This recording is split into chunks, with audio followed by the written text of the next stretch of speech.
Hello and welcome to the Split Screen Podcast, episode 14. We have checked. It is definitely 14. It is not 13. It is not 15. I'm Alan Williamson, and I'm joined by Craig Wilson once again. Hello, Alan. So you might notice my voice sounds about 10 times sexier than normal. That's because I've got a new microphone. I say got a new microphone. I've actually borrowed it.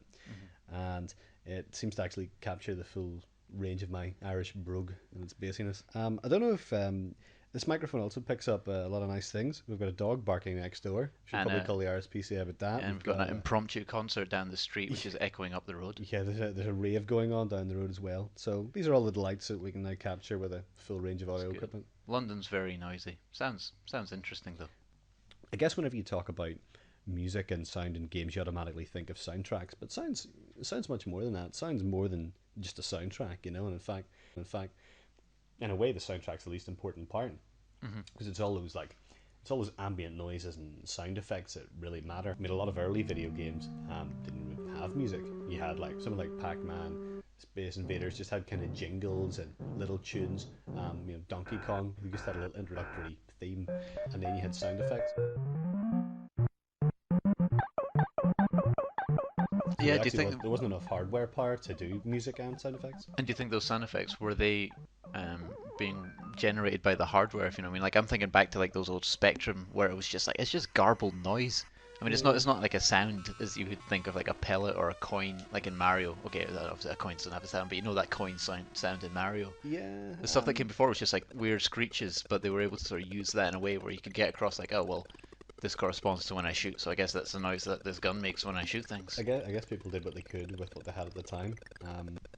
Now you've got new consoles and PC hardware where the actual quality of the sound ceases to be an issue. It used to be you had to get a Sound Blaster card separately for the computer. Yeah. And then that's moved to the point where that sound is built into the motherboard.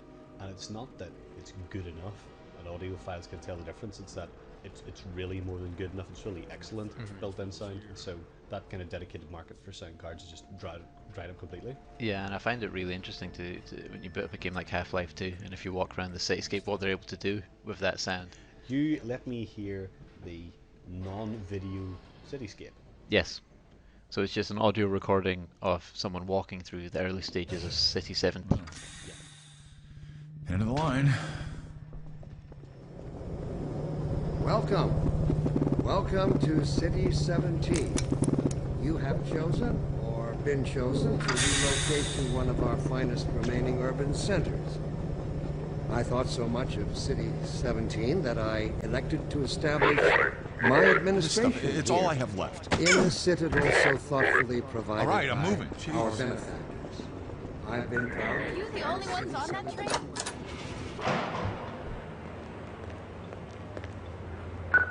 Let the reader understand.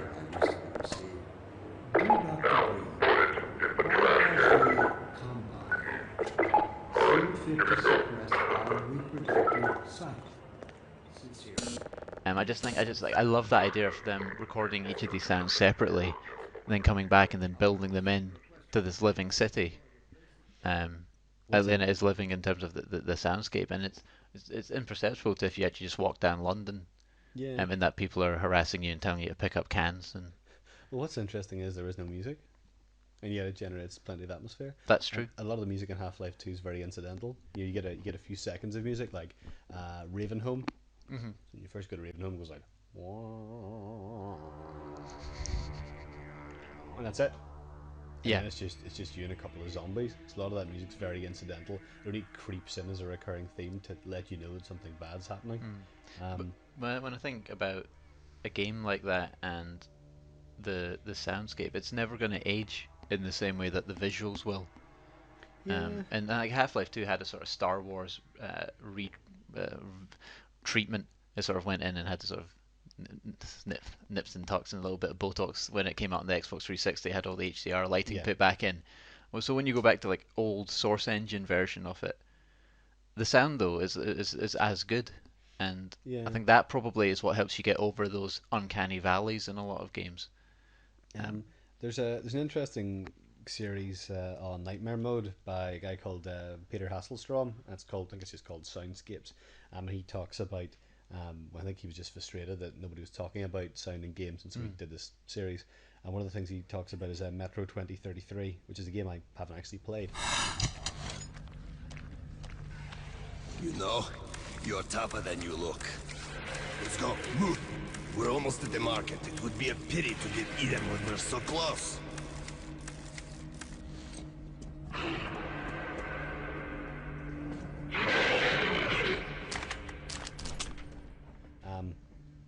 Yeah, I guess I've always kind of assumed that sound technology doesn't change, and that, you know, what kind of sound chip does the 360 have? We don't know. PS3, it produces audio. That's all we know. Comes out of a cable, so there's not a big emphasis on it anymore. But one of the things that Metro 2033 does is, and I'm gonna have to look this up. It's called wave tracing. Now, I know you protested the idea of this earlier because Craig's a physics with music master's graduate. So I'm on thin ice here, so I'm just going to be as untechnical as possible. What wave tracing does is it tries to simulate how sound bounces off different objects. And we're not just talking about walls here. This is things like, I don't know, a lamppost or a crate or a big pile of pillows. Okay. That is what it tries to do. Whether You're or not still that's possible... You're good? You're on the surface of the ice? That's okay. Okay, keep going. Hey, look, somebody's got a hole here. I better not fall in.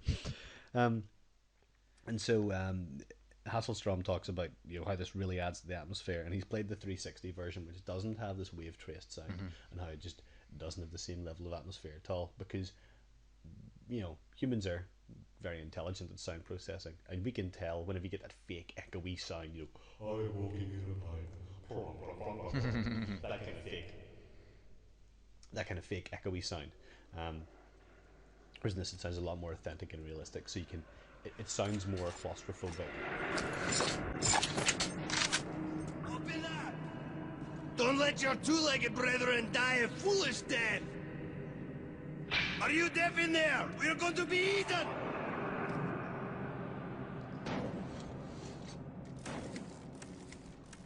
Rather than just the fact that everything's not echoing quite as much. And I've noticed that myself. I got a Dolby Digital sound system must be 2 years ago now. Okay. No, maybe not that long. It doesn't matter. It really doesn't matter. It's one of these things I could dwell on. Who cares?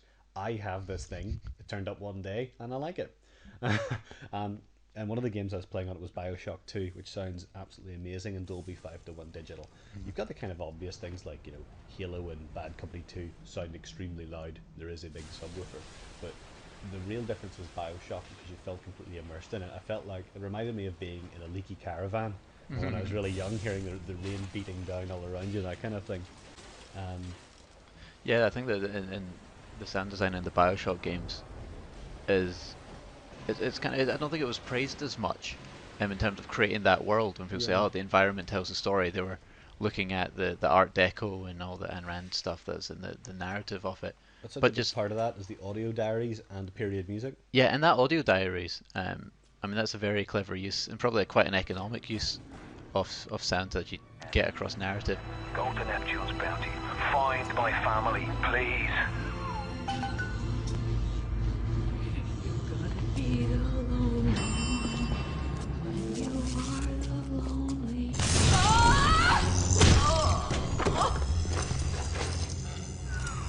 Plasmids changed everything. They destroyed our bodies, our minds. We couldn't handle it. Best friends butchering one another. Babies strangled in cribs. The whole city went to hell.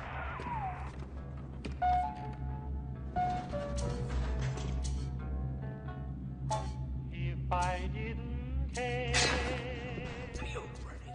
Well, how many times have you been playing one of those games where somebody has something interesting to say and you can't be bothered waiting for them to finish it, so you just walk off? It's Because every the audio game. diaries There's follow even- you everywhere. Yeah, well, that was it. Even you could sort of play it at your convenience, and it was something that would go on passively in the background. But just in terms of that, like that sound that a Big Daddy would make, like the first time you came across it, and it has that wail, low, mournful, kind of sorrowful groan to it. It's one of these things where it seems so obvious, but yet it's not. No. It takes a lot of work to think about how you're going to convey the sound of I don't know, of a derelict city, how you convey the sound of somebody who's like a monster protecting someone. I think this is the problem where the reason we always talk about Bioshock in every game Valve have ever made is because the two games that have really, really got it right in the past, 5 to 10 years have been Bioshock and Half-Life 2.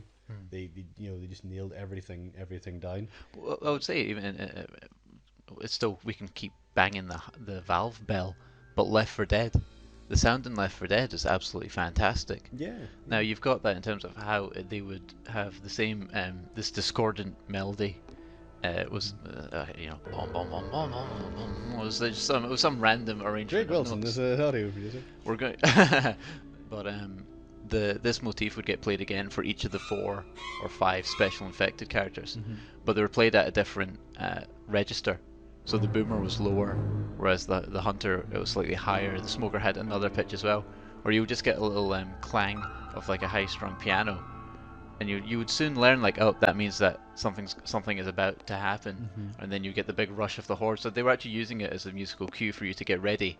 So like it's clever stuff. Yeah.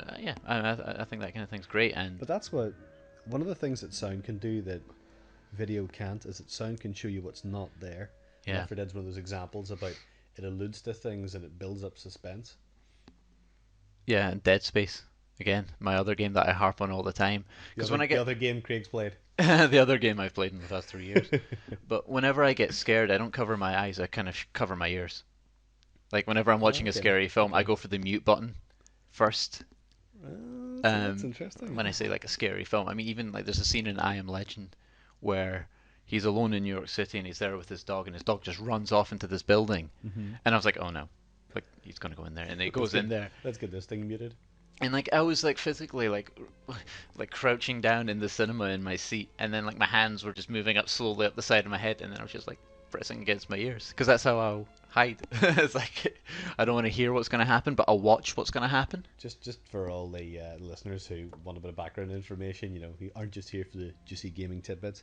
As we were setting this podcast, a spider came down from the roof, and I had to collect the spider in a teacup and throw it out of the bathroom people window need to realize because Craig was too scared. We are sat in the middle. We are sat in the middle of a room, and like there's about 4 feet between us. There's nothing. We're just sat on the bed in the middle of the room, and the spider just descended in front of my face. It was the size of an M&M.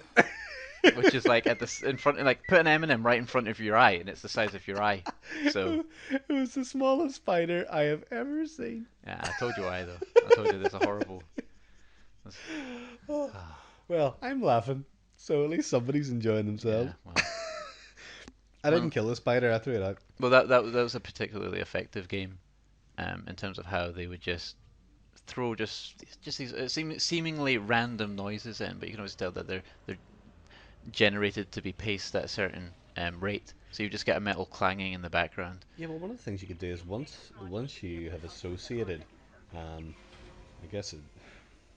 once you've associated a noise with terror, you can then use that noise at non-terrifying modes. You can throw up false positives and all that kind of stuff. Yeah, like you have the whole, I don't know, a crow flying out of a room, or a door slamming behind you, that kind of thing. So you have that great thing where you hear the violins are kind of playing up, and they're building up to this pressure point. This pressure point, you open the door, and then release, and there's nothing. But the thing about audio is that it's subtle. It's more. It is when they're not building up to. Yeah, but it's less in your face because games are so focused on the visual that it's just it's creepier and it's more subversive, and in that way it makes it more effective. Cool wee thing about Dead Space, actually, there's 4 notes that get played. I think it's more in the second game than the first game. And it's D, E, A, D. And it just plays like every now and then. I think it's in like the little tannoy announcements, or it's in a sort of in the main motif. It's a shame it's not an SMP note. It's very close. I think that's very close to putting the Wilhelm scream into your death sequences. I've never heard of that before. The Wilhelm? I think it Wilhelm. No, I've heard of the Wilhelm scream. Wilhelm! Yeah, I'll just fill my pipe.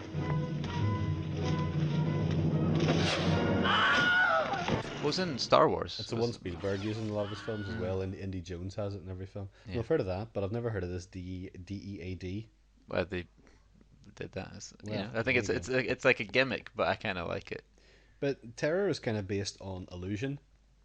like that's illusion with an A, not illusion. That's allusion, Okay. where it's about suggesting things that aren't there. So creepy sounds coming from nowhere are more horrible than seeing whatever crap monster they've thrown out of the cliche cupboard.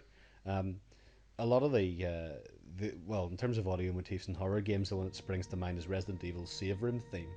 Um, so in Resident Evil games, like That change in Alan's voice because I gave him one of my patented. I've never played Resident Evil. What is the save room theme?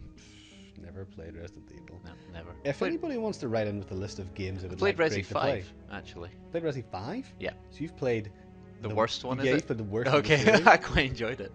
Guess who's getting Resident Evil 4 for the birthday? Hey. Which has already happened, and I haven't got you anything yet, and I said I would. Sorry. Okay, Resident Evil is a series of rooms.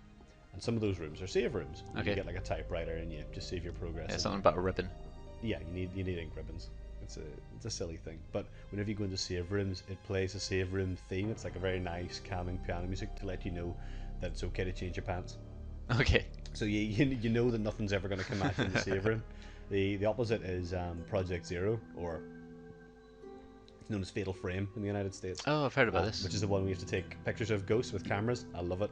One of my faves. We should do like a Let's Play special where we play it at Halloween and you can hide behind the sofa and I'll be like, man. Yeah, well, that's I'll just be covering my ears. It won't matter. But what it does is it plays the save room theme and then ghosts attack you in the save room and it just changes the music on you. It's a really, really good one. Speaking of games with zero in the name, another one is Enemy Zero, which I think when I'd mentioned it to you before we started the podcast, you said you'd heard of it before. Yeah, I've heard of it. Enemy Zero is a survival horror game for the Sega Saturn that actually I haven't played. So it's just as well I read a lot of Sega Saturn magazines back in the day, isn't it? It's a game where you're on a spaceship fighting invisible aliens, and you detect them by use of sound. So it's kind of like sonar, where the frequency of the sound increases. It's like the motion tracker in Aliens almost. Yeah, that's exactly what I was going to mention. It's pretty much what it's like. And this game isn't terribly good. Don't take this as a recommendation to go out and play Enemy Zero. Don't go, oh, Alan mentioned that, I'll hunt down an import copy for £80. That will be the wrong approach. That will be the absolute wrong thing to do.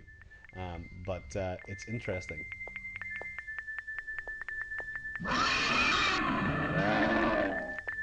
Yeah, I heard that too. It's alright. No, it's just everyone being noisy. That's okay, that's fine. Okay.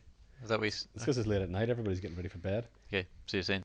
One of the things that interested me when we were talking about topics for this was the use of leitmotif, which is in music whenever a character or, I guess, some kind of presence has a theme. The classic one being, of course, Darth Vader's theme from Star Wars, what's known as the Imperial March, which will pop up whenever he pops up. It was Wagner originally came up with this in his operas, where every character would have a theme, so you knew when they were coming in and whenever they were being alluded to. So Star Wars has a lot of leitmotifs for, Luke's got a theme, Han's got a theme, Leia, the Force, all those kind of things. So, and that's to help the viewer out. It's to let them know what's coming next and what they're meant to be thinking about and what they should be thinking about. And without that kind of score, you lose quite a lot of dramatic nuance and storytelling. Now, in games it doesn't happen that much. There's a couple of composers in games that are relatively famous for it. One would be, I'm assuming you've played Sonic 3. Yep. So you know the theme whenever Knuckles turns up at the start of the game? Nope. Okay. Sing it to me. No, it goes like... Oh, yeah. Knuckles. Yeah, so I really hope that gets cut. So he's got a leitmotif. Sonic Adventure, every character has their own theme that plays. And Uematsu, and he's famous for doing it in Final Fantasy, so you bring in different ones for characters. Chocobos have their own theme. Chrono Trigger's another game that has these themes, which wasn't actually scored by Uematsu. I forget the name of the composer, but it's very good music. Sorry. But one of the best things about it is one of the characters, Robo, his theme sounds pretty much identical to Rick Astley's Never Gonna Give You Up. Yeah, it's the same tempo. I'm sure if you overlaid the two, it wouldn't be too far off either. If only we could find out how that would sound.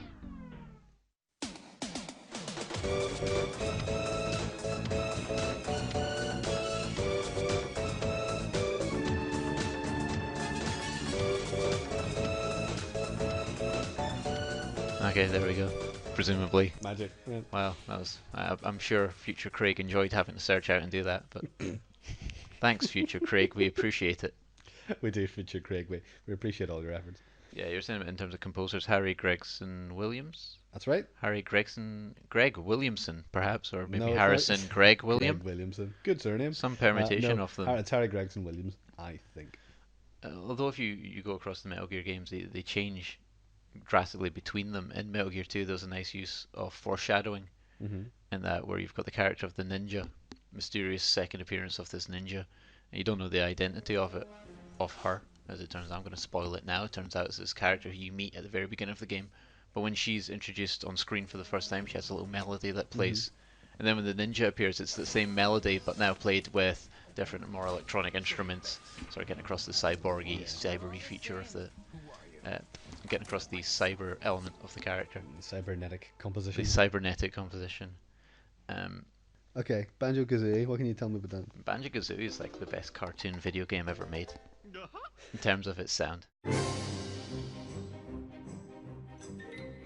you talking about Banjo-Kazooie nuts and bolts? I'm talking about all three of them. All three of them? Yeah, they Grunty's got her own theme. Mumbo Jumbo, the banjo, so unsurprisingly has a banjo. Kazooie is a kazoo. Didn't Possibly. Actually, I don't know that. I'm questioning myself now. You can't really get much of a theme tune out of a kazoo, to be fair. Oh, you can rock a kazoo. You've sold me on the kazoo, and even Banjo-Kazooie. That's the name of the game. Those are two instruments. Yeah. Clever. I hadn't really thought about that until we just said it now. Banjo-Kazooie. Yeah. Yeah, but I love the soundtrack in those games. Very clever. Again, just a nice, simple character. So I said earlier that sound can help you get across. I think my crap way of saying it would be sound helps you shout across the uncanny valley. That's a pretty wanky way of saying it. It is. But if I was to unwankify it and say that you can have sound support visual design. Yeah. So you're talking about a game that's abstract. Yeah. But uses sound to ground it more in reality. That's yeah. What I mean. And one of those games was Minecraft. Yeah. And if you think about the way Minecraft looks, it's that whole retro pixel box feel to it. Naturally, it wouldn't have been. I would have gone towards the chiptune kind of thing. Yeah, you could have had very Zelda-like sound effects when you opened up a chest, or but actually it's very natural. Water sounds like water, and that probably helps you identify the fact that you're looking at this thing going like, well, what the hell is it? And then you hear it moo, and you're like, oh, that's meant to be a cow. There's black and white smears a cow. This pink one's a pig. Yeah, like what's this like horrible abyss of yellow? Oh, that's meant to be sand.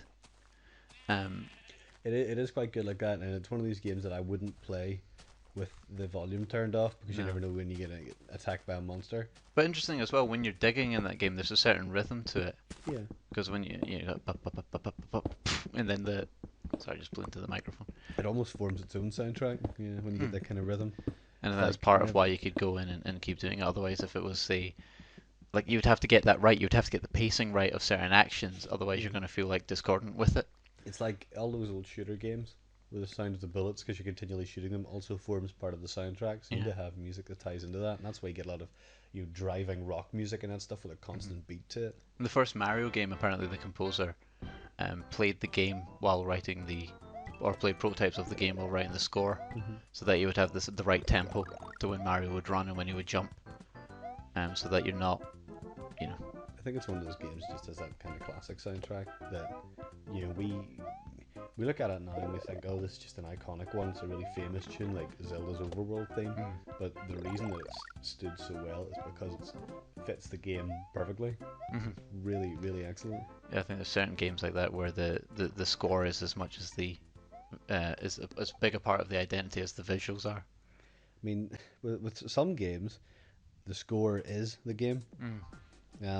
Obviously, I'm a big Q Entertainment fanboy. I think everybody knows that by now.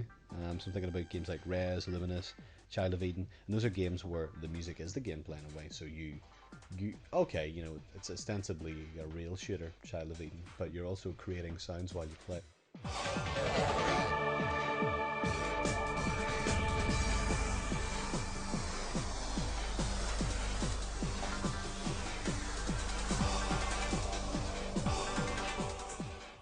Whereas, every time you press the A button, it creates a noise. It doesn't actually fire out a shot until you lock onto something. Right. And depending on the level you're at, it produces nicer sounds. It's just a really interesting way to turning your actions into instruments rather than generic sound effects. One of the problems I had was when I did my video review of Child of Eden was that I wanted to convey how good that music was, because a game like that generates an emotional response for me, and so I want to convey that, and that conveyance is reduced whenever I talk over it, because you hear it's Child of Eden, it's a game for the Xbox, and then you've lost the whole point of the music. So a lot of doing that review compared to something like Retrocity, where I just talk over the top, and you can you hear a little bit of the soundtrack, but that's really just to cut out the hiss of my voice and the sound of my smacking lips. The Child of Eden one, I tried to cut it in where you'd have waves of sound coming in, so you'd hear what every section sounded like, to give you a few seconds of what this is like before I went to talking about it. It's not something I really thought about before, but I think it's also why I'll struggle to cover the Streets of Rage series, because I love the music so much that I'll really just want people to hear the music. So maybe I should just subtitle that one, I don't know. Yeah, I had that on the COGS review as well. It was like that was the reason why I did it as a video review. It wasn't really to let you see it. It was to let you hear it, and that was my only. That was the biggest thing. The reason to champion that game was actually that's like the genius of it. Was the way it sounded. Yeah, very. I actually have COGS. I got it as part of the Humble Indie Bundle. Yes. And so after I'd read your review, I fired it up. No, I did get stuck very quickly. Oh no, it's difficult. It is challenging. It is challenging, but it's nice. Its sliding blocks are a pain. It was a nice way to spend a Sunday morning, anyway. But I mean, there's other games you covered as well, like DEF CON. Yeah. Now, DEF CON, the oppressiveness of that comes completely from the sound, because it is just squares and triangles and a world map. It's very subtle and it's very digital, and I like that kind of subversive humor to it, where it just comes up 1 million dead, and then you hear bling. There's a good program freeware called Paul Stretch, made by a guy called Paul. What it is? Ball Stretch? No, Paul Stretch. Paul. Okay. Paul Stretch. Lowering the tone once again, and it's not just because this microphone picks up bass. Paul Stretch is a cool bit of software where it just slows down music, and it does it in a way where it samples different formats of the sound and then overlays it over the top. Okay. So you get what it is. It's a texture. So you can actually take something like Rick Astley and just slow it down to like 8,000%, and it just creates this weird, very slow, very gentle moving soundscape, and that's features a lot in the DEF CON. Is this a lot like in Inception? When in the Inception soundtrack, there's the Edith Piaf song, it's like Non je ne regrette rien, whatever, and that song is this trigger to help Leonardo DiCaprio wake up out of the dream state. Okay. And whenever you hear that noise, whenever they're in the dream state, that's that song slowed down hundreds of times. Nice. That's pretty clever. But that's what it is. If you speed it up again, that's exactly what it is. So it sounds like a very similar kind of thing.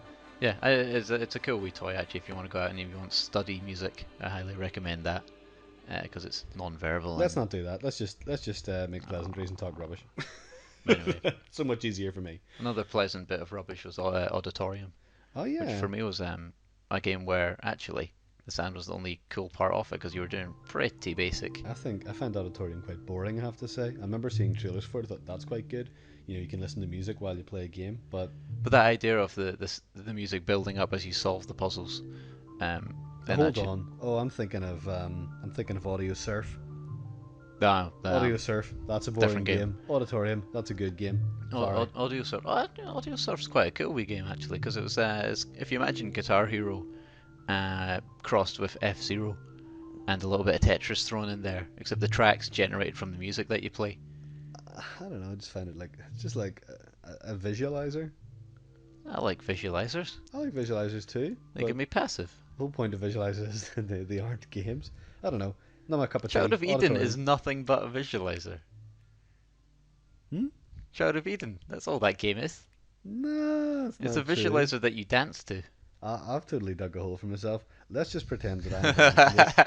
I won! Yay! No. Finally, one victory. And watch as I squander it now. One victory. Yeah, I'm keeping count. Is count. it really that bad? I think so. I think I've got a bit more to chase back on. All right. Okay. I'm very generous to you in the edits. Then. I'll take it back. Okay. There you go. Auditorium. You're back. You have the podium. Yeah, but that idea of using the sorry, that idea is where you get closer to the solution, more elements of the sound bring in. They did that in Portal 2, of course. Mm-hmm. And it's always, I don't know why, but I felt bad when they were like, "Oh, this is such a great innovation." Edge pointed it out in their magazine as like one of the best use of sound of the year, and I was like, "Oh, but someone did it 2 years ago," and I don't know if they got the award, but Yeah. for what it counts, you know. But it was a good use of sound. Yeah, it was a good use of sound. There's been a couple of times in games recently where I've actually stopped playing and just listened to it, and this sounds so sad because it kind of is. But there was a point in Sam and Max, and you're just in the subway, and it's just this gentle, like sort of soft, jazzy kind of music comes up, similarly in Walking Dead. And there's a part where you're just wandering around in the gas station when you're all holed up, and it is kind of like Inception's Shutter Island style, mournful music. I was like, actually, I'm just gonna like let this sit here and just go and do something else for a while this plays. Well, I've done that with Baldur's Gate as well. Yeah. That's the game I'm talking about in all these podcasts because that is one of the games I'm playing. Compared to, well, I can't talk about the music in Crackdown because it's either not there or awful as soon as you get into a car. It's like really bad. But yeah, Baldur's Gate, it's a really nice soundtrack and I'll happily let it run. Especially the battle music's quite good. If you want to send out a particularly furious text. I used to be the guy who would turn off the music in games. Actually, I would go into the menus and like put the slider all the way down, and then play my own music on like the CD. It depends on the game. If it's one of those racing games as a throwaway soundtrack or SSX or whatever, okay. If your music's bad or if you've heard it a million times, there's a couple of games that have totally awesome soundtracks, and as we've previously discussed, you know, our style in music pretty much comes from two games that would probably play it around the same point in time. Tony Hawk's 2 and Crazy Taxi. That's right, we are total rockers here. pop punk rockers. Pop punk rockers. Yeah. Put it out to there. Yeah, it's funny how sometimes you would play in a game like Crazy Taxi or Tony Hawk, which is a really, really repetitive game. If you have no sound in Tony Hawk, it's just the sound of you and your ollies and your trucks colliding with the rails. It's okay. You know, it's purpose, but that soundtrack really elevates it. And whenever Tony Hawk 2 HD was announced, I immediately thought, I wonder if the soundtrack's going to be in this. And part of it is. They've actually done like some of the old soundtrack and some of the new. But it's funny how like with something like Crazy Taxi, the old soundtrack's not there, and I'm immediately just like, no sale. There's games that I have played really just as much to listen to their soundtrack as it was to play the underlying video game. And I'm thinking of things like Streets of Rage series, Jet Set Radio Future, V, or is it spelled V, or WUA, or Spikes. Somebody called it Spikes. Spikes, I like Spikes. Yeah, because that's what the V's are meant to represent. There was a band a while ago where their name was 3 exclamation marks. Yeah, I heard of them. Do you remember how they were pronounced? No. Really? Yeah, apparently. Nice. But the other one's Super Brothers Swords and Sorcery, which is a soundtrack that somebody chucked a game into. Ah. Now hold on.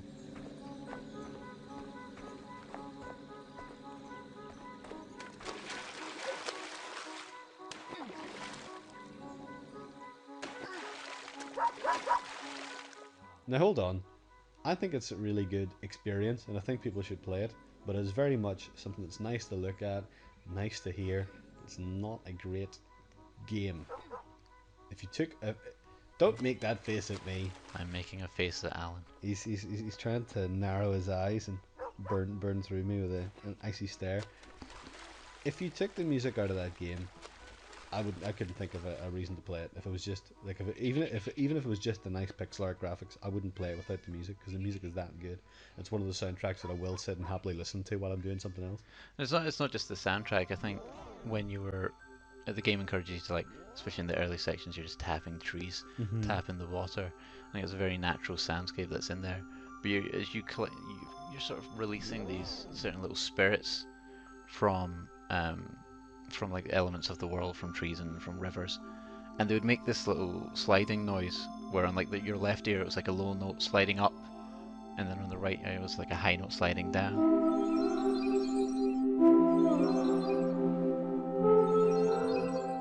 It's really, really nice. The other one that's quite good for that kind of thing's Fez. I fell in love with that noise. I love that noise. Sorry, you were saying something. You were going to say that it was a Fez. From me replicating the noise. Fez. It's not going to work in me. I'm immune to this type of seduction. Chocolate rain. Oh, Craig, be still my beating heart. I think one of the best use of sound in recent years, although I didn't particularly wasn't that interested in the game, was Bastion. Sets off for the Bastion, where everyone agreed to go in case of trouble. Ground forms up under his feet as if pointing the way. He don't stop to wonder why. And then he falls to his death. I'm just fooling. I mean, that was very clever use in terms of voiceover, and something that's not used that often in a game. Certainly not in that direct one-to-one correlation with what you're doing, the player. Well, I compared it to sports game commentary whenever I reviewed. Yes, that's very good. Which is essentially what it is. But no, it was good, and I hope it's not emulated. I think it would be very difficult to do anything like that as explicit as it was able to be in Bastion. It's partly because of the voice actor is extremely good. It was an interesting choice of a character as well. They've just nailed the right guy for the right part. That's what makes it so good, I think. Well, it's strange actually. I mean, I say that in Mad World, which was it called Mad World? It was the very violent game on the Wii. Yeah, it's Mad World. Yeah, is this the black and white? Yes, the black one? and white one. It's very fun. You know, actually, I played that a few months ago and then was sick after it. That might have been because I ate bacon in the morning though, and bacon is like a weird kryptonite to me. Did you ever play it at my place? No. I had it sitting like underneath my TV for months. No, I played it at someone else's. It's John DiMaggio does a commentary for that, aka Bender, aka Marcus Phoenix. Yeah, it's John DiMaggio and Greg Proops. Once they start to stumble like that, you can do any dumb thing you want to them. Same principle as roofies. You're a sick puppy. That bull had more poles sticking in him than my ex on a Friday night. And he ended up spiked against a wall, leaking fluids on the floor. The similarities are uncanny. But yeah, Mad World had that voiceover as well, but it just wasn't... It was that zany, like, whoa, look at what he did there. Here's an outrageous joke. Yeah, it was very silly and ineffectual, but that was the style of that game. It was never meant to be taken seriously. The difference with Bastion is that... It had this intimate feel in Bastion. I think with Bastion it's a much more... Well, you're more limited in what you can do. Everybody's going to encounter the same weapons and mix them up. They can tell what was going to happen next and what you were thinking. So it's not like... It's actually a very different thing to sports commentary. Because he's telling the story. That story is linear. A sports game is pretty much the opposite of linear. And that's why you used to get this really repetitive soundtrack. One of the games I used to play in the Saturn was Olympic Soccer.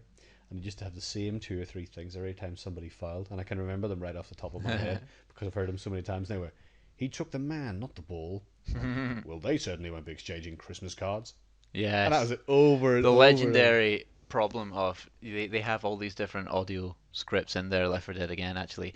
All these little hundreds of different variations, but you seem to get the same 3 variations in a row every time. That's why the Halo games record thousands of lines of dialogue and mix it up so you never hear the same one. Yeah. And they even have a special skull you can activate to make the less common dialogue show up more times. Well, it's as soon as one variation is used, it should be scratched off the list, and then you should have to go through every other alternative before there. That must be grueling, though. It must be one of the challenges when you're writing these games as well. You'll write this dialogue: "Pills here, pills. I got some pills. Anyone want some pills? Got some generic pills Guess what here." I find? Shut up, Zoe. Nobody likes you. Yeah. And This is fizzling out pretty quick. it's not fizzling out quick at all. It's like some. Just because we've ran out of notes doesn't mean we can't spraff. But that's the problem with spraffing. I don't want to do a spraff cast. Oh, but it felt quite I like it. natural We're there. focused and we're like, boom, boom, boom. That's it. Okay. Take home message is: sound is not just a soundtrack. It's more than that. It is something that can evoke an emotional response. Here we are back into wanky territory again. Yeah, I don't really want to. Okay, no, but it is important, and it's not just we remember classic game themes. We remember classic game noises. Think of the tentacle monster in Half-Life's Blast Pit. You know, the sound whenever you open the chest in The Legend of Zelda.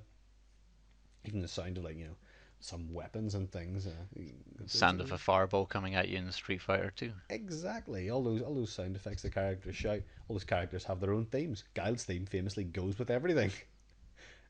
You ever seen this? No. Guile's theme goes with every piece of video ever. Really? Guile's theme goes with everything. We'll get a YouTube link up at the end of the podcast. Alright, cool. It goes with everything. Does it go with the ending of the podcast? It certainly will.